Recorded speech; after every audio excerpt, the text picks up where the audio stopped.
You can't even drive." That's what they told 12-year-old Amelia Harper when she walked up to a stalled prototype car, one that dozens of professional engineers had failed to fix. They mocked her, laughed at her grease-stained hoodie. But what happened next stunned everyone. With nothing but instinct, determination, and an ear for engine noise, Amelia diagnosed the problem like a seasoned pro. She didn't just fix the car, she redefined what genius looks like. This is the unforgettable story of how a young girl who couldn't even drive solved a million-dollar mystery and proved the world wrong. Before we dive in, tell us where in the world are you watching from? If you enjoy stories like this, make sure to hit that subscribe button because tomorrow's episode is truly mind-blowing. Let's get started. Grease-stained concrete and the sweet tang of motor oil filled the air inside Harper's auto garage. A fading shop tucked between a shuttered laundromat and a pawn shop just outside Hollow Creek, Ohio. It wasn't much to look at: rusted signage, mismatched tools, and an old coffee maker that hadn't brewed properly in years, but it was Ethan Harper's pride, now kept alive by his widow Charlotte Harper and their 12-year-old daughter, Amelia. Charlotte, sleeves rolled to her elbows, was elbow-deep in the hood of a battered Chevy truck, her face smudged with grease, determination in her eyes. "Pass me the half-inch socket." "Sugar," she called out, not pausing her struggle with a rusted bolt. Amelia didn't answer. She didn't have to.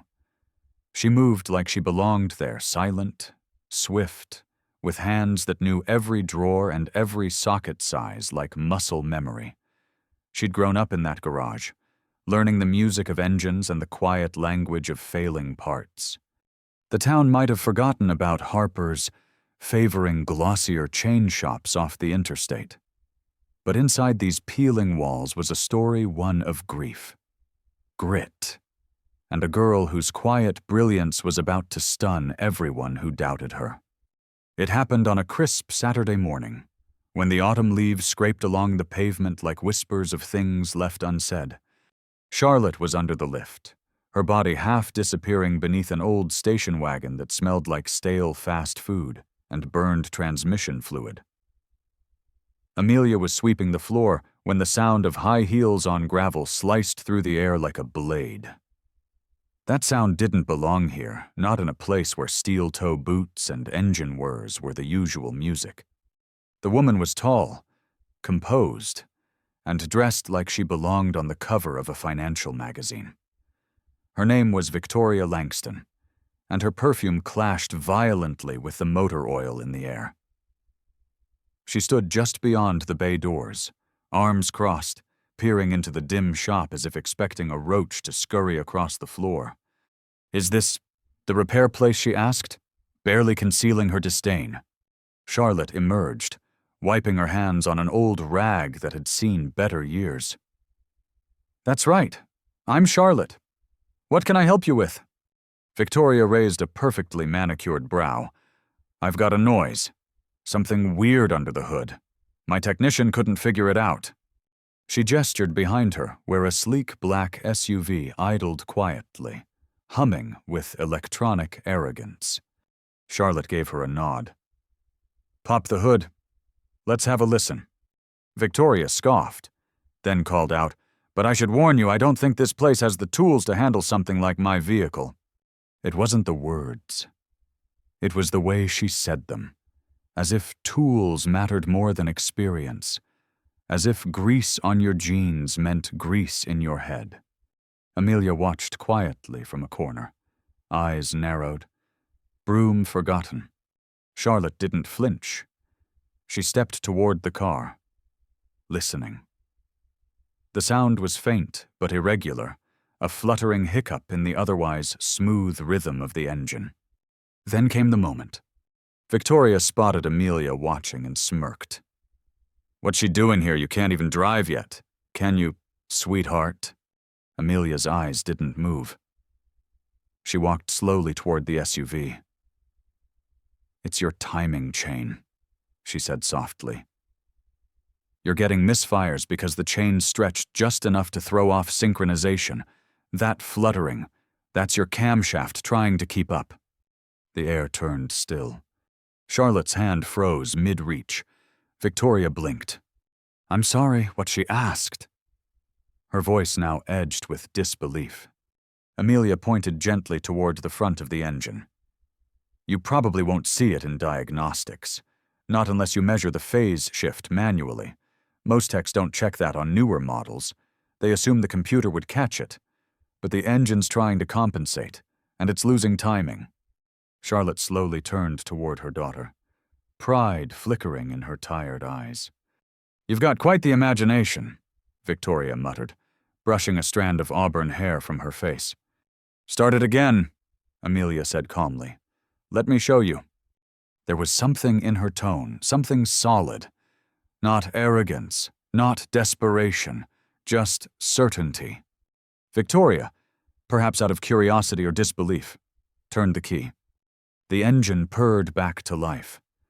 Amelia closed her eyes and listened. Then she placed her small hand gently on the hood, as if the machine were speaking to her through vibrations only she could feel. "The knock sensor's being overworked," she said. "It's trying to make up for what the chain isn't delivering. You're going to see early wear on your valves if it keeps running like this." Charlotte stepped forward and checked the readings on her portable scope. And there it was, slight delays. Just enough to match what Amelia described. Silence stretched. Victoria looked between the mother and daughter, a faint crack forming in her mask of composure. "You were right," she said quietly, almost to herself. "How did you—" Charlotte smiled, her voice thick. "She listens. That's all. Machines talk. You just gotta know how to hear 'em." Victoria stood in silence, digesting the moment. The kind of moment that unravels preconceived notions. Thread by thread. "I don't know what your rates are," she finally said. "But I want you both to take a look at something else. Something complicated." And just like that, the trajectory of their lives shifted, sparked not by credentials nor degrees, but by the quiet genius of a girl who couldn't even drive. The day Victoria returned, the sky over Hollow Creek was the color of unwashed steel, and the air smelled like rain waiting for permission. Charlotte had just gotten the old air compressor to kick back into life when the silence outside was broken by the slow roll of a flatbed tow truck. Atop it sat a car unlike anything they'd ever seen. Low, sleek, with curves too perfect to belong on rural pavement.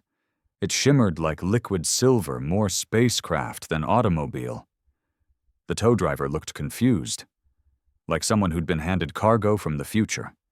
Victoria stepped out of her Mercedes, her expression more anxious than before. "This is it," she said simply. "The prototype." Charlotte's brows lifted. "You said you had something complicated. You didn't say it was classified." Victoria gave a dry, humorless chuckle. "It's not officially classified, but it might as well be. 30 engineers from 4 companies have taken a crack at it. No one can figure out why it won't move." Amelia came out of the garage, wiping her hands on a rag. Her eyes widened at the sight of the machine. "Is it electric?" Victoria nodded. "Hybrid, experimental drivetrain, top-of-the-line processors, designed to learn, adapt, and optimize itself." Charlotte stepped closer to the vehicle, then looked at Victoria. "You brought it here to us." "I brought it here," Victoria said quietly, "because your daughter diagnosed in 2 minutes what a team of men with 6-figure salaries couldn't after 2 weeks." The rain began to fall, soft at first like a hush from the sky.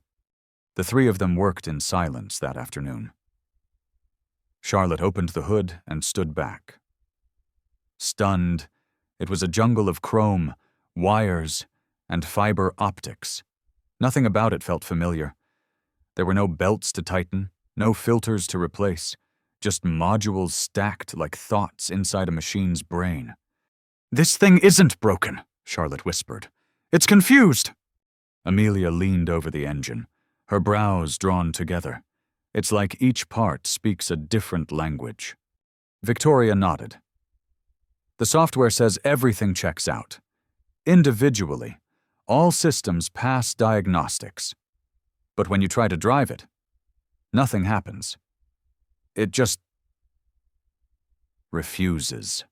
Later that night, the real shock came. They'd barely covered the car with a tarp when a black SUV pulled into the lot. Headlights still on. Two men in tailored suits stepped out, one holding a leather briefcase, the other moving like someone who'd been in the military or never quite left. Charlotte stepped protectively in front of Amelia. "We're looking for a vehicle," one of the men said, flashing an ID too quickly to read, a hybrid prototype under development by Langston Automotive Innovations. "We have reason to believe it's being serviced without proper authorization." Victoria's voice sliced through the tension. "I authorized it." The men hesitated, clearly not expecting her to be there. "This is private property," Charlotte added, voice steady but steely. "Unless you've got a warrant or a court order, I suggest you back off." The man with the briefcase smiled thinly. "We're simply here to advise on potential safety liabilities. Experimental systems in unauthorized hands can create unintended consequences." His partner let the sentence hang in the air like a threat. Amelia didn't flinch. She took a step forward and said, "What's more dangerous, a car that doesn't move, or the fact that none of your experts thought to ask why it doesn't want to?" The man blinked. The girl's words cut through whatever authority his badge pretended to have, because for all his certifications and bureaucracy, she had one thing he didn't. She understood. As they drove away, Charlotte let out a long breath. "Things just got serious," she muttered. But Amelia wasn't scared. She stood in the drizzle, staring at the covered car, her mind racing with gears, voltages, harmonics, and questions no one else dared to ask. Something about that machine spoke to her, not in words, but in static, vibration, and silence. And she was starting to understand its language. By the third day, the rain hadn't stopped, just shifted into a cold mist that clung to your skin and made every bolt feel twice as hard to turn. Inside Harper's auto, the air was heavy with more than humidity. The prototype sat like a sleeping beast in Bay 2, its smooth panels beaded with moisture, its secrets sealed behind layers of code, metal, and design choices no one seemed to fully understand. But something was changing. Charlotte had always seen cars as machines' problems to be solved, parts to be replaced, systems to be understood. But this was different. It wasn't just not working. It was resisting, fighting back in silence. And the more time she and Amelia spent with it, the more Charlotte began to question everything she thought she knew. "I ran a systems sync again," she said, rubbing her temple as she stared at the laptop screen hooked into the prototype's core interface. "Everything's green. Everything." "And yet," Amelia said gently, "it still won't move." Charlotte sighed. "Maybe we're in over our heads, kiddo." Amelia didn't respond. She was sitting cross-legged on the concrete, notebook open, sketching gears, arrows, overlapping waves, the kind of diagrams that wouldn't make sense to most adults, but to her, they were language, music. Then she looked up and said something that shifted everything. What if the problem isn't the parts, but the way they refuse to work together? Charlotte blinked. "What do you mean?" Amelia pointed to the page. "The engine wants to hum at 1800 RPM. That's its happy place. But the electric motor she's wired for 2400. And when they try to move together, it's like two dancers trying to lead at once. They end up tripping over each other." Charlotte stared. "That's why it feels wrong," Amelia continued. "Each system is perfect. But they weren't designed with each other. They were designed next to each other, That's when Ray Walker spoke up from behind the engine bay. He'd come by just to drop off some specialized tools, but stuck around once he saw the machine. A retired engineer from the old Ford plant downstate. Ray had oil in his blood and wisdom in his silence. "She's right," he said. "I saw this once in the 90s with an experimental diesel electric. Smartest guys in the room built the systems, but none of them talked to the others. Took a janitor to notice the exhaust valves were timing themselves out of sync because the computer didn't understand thermal drag." Charlotte raised her brows. "A janitor." Ray grinned. "Worked nights. Listened better than all the engineers." They all stood in silence for a moment. Then Victoria, who had been hovering quietly, stepped forward. She hadn't said much that day. The bags under her eyes spoke of sleepless nights and corporate pressure. But now, her voice wavered just slightly. "I spent $6 million on teams that couldn't figure this out," she said, almost whispering. "And a girl who hasn't even taken algebra just explained the problem better than any of them." Amelia's face flushed. "I didn't mean to sound... You weren't showing off." Victoria interrupted. "You were listening." She turned toward Charlotte. "Then Ray, you've all been doing something none of our consultants tried. You're not treating this like a problem to conquer. You're treating it like something trying to speak." Charlotte felt something stir inside her, something long buried under debt notices and oily rags. Pride, not just in Amelia, but in herself, in what they were building. In the fact that, maybe for the first time in her life, she wasn't just fixing cars. She was proving something. That understanding didn't come with a degree. That wisdom wasn't measured in certifications. That sometimes, the heart you put into the work mattered more than the papers on your wall. Outside, the mist began to break just a little, and a thin beam of sunlight slid across the windshield of the silent machine. And maybe, just maybe, it was starting to listen back.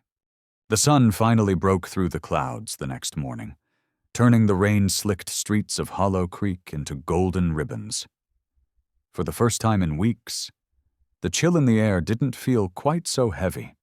Inside Harper's auto, the prototype was purring, but only just. It still wouldn't budge an inch on its own. But the sound was different now, less of a fight, more like a whisper of possibility. Something was changing. Everyone could feel it. Ray was bent over the engine again, tracing wiring harnesses with a flashlight. "See here," he muttered to Charlotte. "These cables are practically arguing with each other. One's rerouted to avoid a sensor the other one needs. I swear this car was built by 5 teams who never met." Charlotte nodded. They were solving puzzles that only they could see. Not the whole picture. Amelia sat nearby, headphones on. Not listening to music, but to the engine's idle through a modified audio filter she'd hacked together the night before. She was listening to patterns, rhythms, frequencies. What others heard as noise, she heard as conversation. Victoria sat at the edge of the shop, legs crossed, arms folded, her eyes scanning emails on her tablet, but her mind was somewhere else. And then her phone rang. She stepped outside to answer. 5 minutes later, she came back inside, paler than when she left. "That was the board," she said softly. "They gave me 48 hours. Either we show them a functioning prototype, or they pull the plug on the entire program." Charlotte felt her chest tighten. "Can we do it in 2 days?" Victoria didn't answer right away. She just looked at Amelia. The girl removed her headphones and looked up. "Depends," Amelia said, calm as ever. "Are we allowed to try something weird?" Charlotte exchanged glances with Ray. "Define weird," she said slowly. Amelia flipped her notebook open. "What if instead of forcing the systems to cooperate through programming, we mechanically sync them like an old grandfather clock? Gears that turn only when the other gears allow it. So the gas engine has to follow the electric, and vice versa. Ray let out a low whistle. A forced interdependence loop. That's bold. It's the only way to stop the harmonic interference, Amelia explained. Instead of correcting it with code, we use it to align everything. If one part's off rhythm, the others won't move. They'll adjust until they're in sync. Charlotte blinked, absorbing it. You want the car to tune itself. Amelia nodded. Like musicians learning to play together, not alone. Victoria stared at her, lips parting. She didn't speak right away. She looked at this girl, this 12-year-old, in oil-streaked jeans and a hoodie 2 sizes too big, and realized she was staring at the most valuable mind her company had ever encountered. "Can you build it?" she asked, not with doubt, but with real hope. "I can try," Amelia said, "but I'll need some help machining the coupler, and maybe a stepper motor from your diagnostics rack." Ray stepped forward. "You get me measurements, I'll get you metal, and I know just the guy who still owes me a favor at the high school shop class." Charlotte nodded. "I'll prep the framework, but we'll need time. Protected time." Victoria exhaled. "I'll buy you 48 hours. Whatever it takes." And just like that, the garage turned into a war room. Not of conflict, but of invention. Ray pulled out old blueprints and started sketching mechanical feedback systems. Charlotte dug through her oldest toolboxes for gears and tension belts no one had touched in years. Amelia disappeared into her mind, drawing and redrawing, building the solution piece by piece in her imagination. They worked through the night. The prototype wasn't just a car anymore. It was a second chance. A shot in the dark that, if it worked, might save more than a company. It might prove that genius didn't always come from corner offices and R&D departments. Sometimes, it came from a girl with a wrench in her back pocket and her father's voice still whispering inside her heart. "Listen to what the machine is trying to say." The old wall clock inside Harper's auto clicked past midnight. But no one noticed. The garage was alive with purpose, motion, and something electric that wasn't coming from the prototype. Charlotte stood by the workbench, hands stained with grease and graphite dust, adjusting a tension spring she hadn't seen in a decade.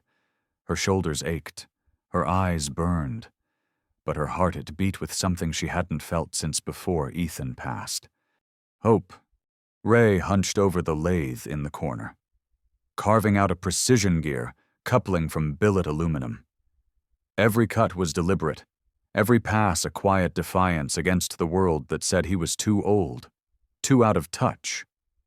But tonight, he was building something that hadn't existed before, and he was building it with someone, not for someone. And Amelia? Amelia didn't sit still anymore. She moved with urgency, diagram in one hand, torque wrench in the other, darting from engine bay to laptop to her spiral notebook. Her ponytail swung behind her like punctuation, and her eyes, those quiet, curious eyes, now burned with focus. "You sure about the stepper motor placement?" Charlotte asked, watching her daughter screw it into the adaptive bracket. "Yes," Amelia replied. "The torque transfer depends on precise delay. The motor has to correct micro misalignments before they become rhythm failures." Charlotte blinked. "Okay, I'll pretend I understood that." Amelia looked up and smiled, not the shy, small smile she used to give, but a confident, grown-up grin. "It means if one system stutters, the others will wait until it catches up. No more out-of-sync fighting." Charlotte paused, swallowing a sudden lump in her throat. Her little girl wasn't so little anymore. Victoria, watching from the side with her arms folded, approached quietly. "She's not just smart," she said to Charlotte. "She's gifted. You've given her something most people spend their whole lives chasing a reason to believe in her own mind." Charlotte kept her eyes on her daughter. "I didn't give her that. Her father did. I just kept the lights on." "She's not going to stay here forever," Victoria added, gently. "I know," Charlotte replied, voice soft but steady. But I want her to leave knowing who she is, not wondering if she's good enough. That night, as Ray connected the final gear assembly and Amelia fine-tuned the code translation module, something shifted, not in the car, but in them. Victoria Langston, who once believed success came from metrics and market research, now found herself moved by intuition, by family, by the sound of a mother and daughter laughing as they soldered wires. Her world once filled with boardrooms and consultants felt distant now, cold, lacking. She watched Amelia troubleshoot a misfiring sensor using nothing but a voltmeter and a hunch. And for the first time in years, Victoria realized what true intelligence looked like. It looked like hands covered in grime, like a spiral notebook full of scribbles, like listening more than talking. It looked like Amelia. You should be teaching at MIT, Victoria whispered.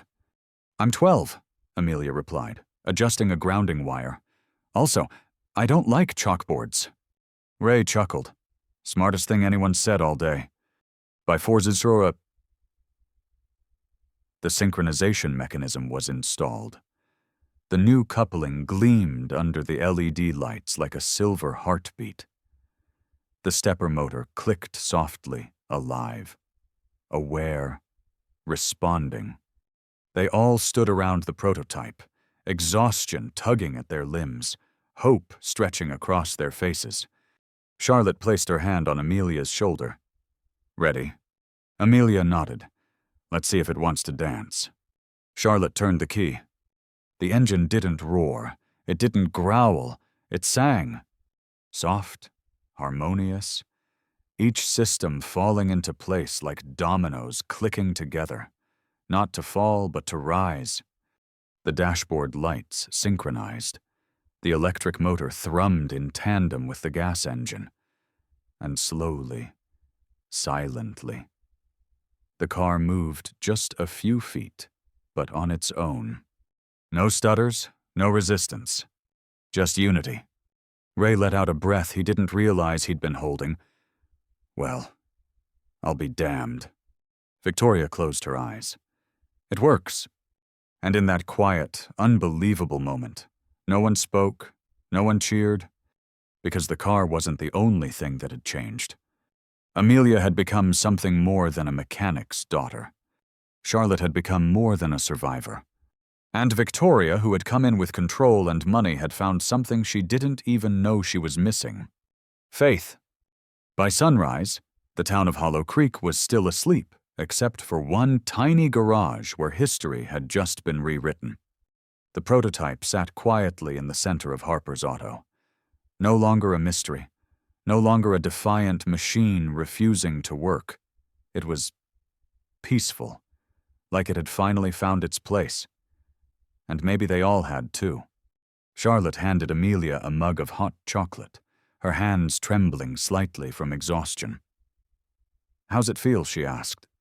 Amelia took a sip and looked over at the silver vehicle that had consumed every waking moment of the last 48 hours. Feels like it listened, she said, like it finally understood what we were asking it to do. Outside, the crunch of tires on gravel signaled the arrival of Victoria's team. But it wasn't just her engineers this time. It was the board. 4 sleek black sedans lined up in front of the shop. Suits, ties, clipboards, expressions like cold marble. They looked wildly out of place against the cracked pavement and the crooked mailbox with Harper's Auto painted in flaking red letters. Victoria stepped out first. She looked different. Taller. Calmer. Like someone who had nothing left to prove, only something left to protect. This is it, she said to Charlotte. They came to kill the program. Charlotte nodded slowly. Then let's give them something worth saving. The lead board member, a silver-haired man with eyes like ice, approached the vehicle with the same expression one might give a stray dog. You expect us to believe this thing is fixed? No, Victoria replied. I expect you to see it. Amelia was already climbing into the driver's seat. Charlotte hesitated, then caught her daughter's hand. "You sure?" Amelia smiled. "She trusts me now." The girl who couldn't legally drive pulled the door shut and pressed the ignition. The prototype came to life not with a roar, but with a hum so smooth it felt like silk moving through the air. The lights synced. The motor and engine found each other in perfect rhythm. The vehicle glided forward, turned, reversed, pivoted, and stopped with a grace that none of the previous engineers had ever managed to coax from it. The board stood frozen. Amelia stepped out and looked straight at them. You were trying to force it to be perfect. But it didn't need perfect systems. It needed cooperation, harmony. Ray leaned in, smiling. Out of the mouths of babes. Silence stretched until the silver-haired executive cleared his throat. "And who exactly did the modifications?" Amelia opened her mouth, but Charlotte stepped forward. "We did," she said firmly. "My daughter, myself, and this man here, Ray Walker. No degrees, no fancy titles. Just people who listened and didn't give up." "You mean to tell me this solution came from a backwoods garage with salvaged tools and a child behind the wheel?" Victoria raised her voice. "Yes. And that child just solved a problem that your million-dollar engineers couldn't. If you can't see the value in that, then maybe you're not the visionaries this company needs." For a long moment, no one moved. Then, slowly, the man nodded. "I suppose we have our demonstration." As the suits walked away in hushed conversation, Victoria turned back to the trio in the garage. "I'll handle them," she said. "But I meant what I said last night. Charlotte, Amelia's not just special, she's vital. To this technology, to this future. We need her." Charlotte looked at her daughter standing there with hands still smudged from grease, eyes gleaming not with pride, but with understanding. "She's still got time," Charlotte said. "But when she's ready, you won't need to look for her. She'll find you." Victoria smiled. "Fair enough."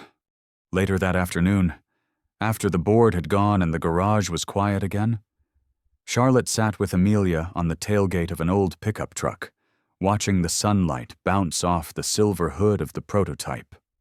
"You know," Charlotte said softly, "your dad would have been proud." Amelia leaned her head against her mother's shoulder. "I know," she whispered. And for the first time in a long, long time, everything felt exactly where it belonged.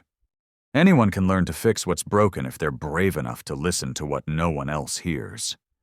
As the last rays of sunlight spilled across the cracked concrete of Harper's auto, Amelia Harper turned to the final page of her grease-streaked notebook, not to diagram another gear system, but to outline a workshop for kids like her.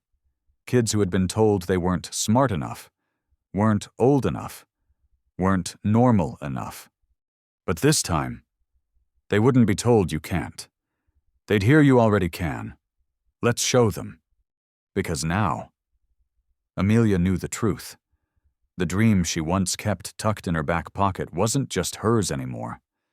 It belonged to every kid with dirty hands and a bright mind, every girl told she didn't belong in a garage, and every soul who ever got laughed at for asking why not. The girl who couldn't even drive had tuned the future into motion and built a path where others would walk. Because for Amelia, and for all the quiet geniuses still waiting to be heard, the world isn't broken. It's just waiting for someone who listens. The end. Up next, 2 more powerful stories waiting to move you. Click to keep discovering and hit subscribe if you believe the underdog deserves to win.